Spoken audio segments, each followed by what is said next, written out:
இறைத்தூதர் ஸல்லல்லாஹு அலைஹி வஸல்லம் இடத்திலே காமிதியா என்ற குளத்திலிருந்து ஒரு பெண் வருகிறார்கள். வந்து சொன்னார்கள், இறைத்தூதர் சபையில் இருக்கிறார்கள், நான் விபச்சாரம் செய்து விட்டேன், தண்டனையை கொடுங்கள். இறைத்தூதர் சொன்னார்கள், பெண்ணை என்ன சொல்கிறாய்? நீ பாவ மன்னிப்பை கேள், இறைவன் மன்னிப்பான், மறைப்பான், சாட்சிகள் இல்லை, ஏன் நீனாக வந்து ஒப்புக்கொள்கிறாய்? விலகிச்சல் என்று இறைத்தூதர் அனுப்பிவிடுகிறார்கள். இறைத்தூதரிடத்தில் அந்த பெண் சொன்னார்கள், இறைத்தூதரை ஒரு தோழரை இது போல் அனுப்பினீர்கள், அதுபோல் என்னை அனுப்பலாம் என்று நினைக்காதீர்கள். நான் தண்டனையை பெறுவதற்காக என் குற்றத்தை வெளியே சொல்கிறேன். என் வயிற்றிலே கரு இருக்கிறது, குழந்தை இருக்கிறது. இறைத்தூதர் சொன்னார்கள், நீ செய்த பாவத்திற்கு குழந்தையின் தண்டனையை பெற வேண்டும், முடியாது, நீ குழந்தை பெற்றெடுத்ததற்கு பிறகு வா. குழந்தை பெற்றெடுத்ததற்கு பிறகு வந்தார்கள். பால்குடி மறந்ததற்கு பிறகு வா. பால்குடி மறந்ததற்கு பிறகு குழந்தைக்கு உணவை கையில் கொண்டு வந்து இறைத்தூதரை, குழந்தை உணவை சாப்பிடுகிறது, நீங்கள் தண்டனையை கொடுங்கள். தண்டனை நிறைவேற்றப்படுகிறது.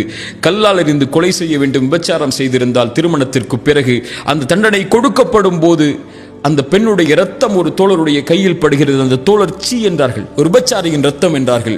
தொழுகை நடத்தினார்கள் பாவ மன்னிப்புக்காக. இறைத்தூதர் அந்த நேரத்தில் உமர வந்து இறைத்தூதரை பிடித்து சொன்னார்கள், இறைத்தூதரை, ஒரு விபச்சாரிக்கு தொழுகை நடத்துகிறீர்களா?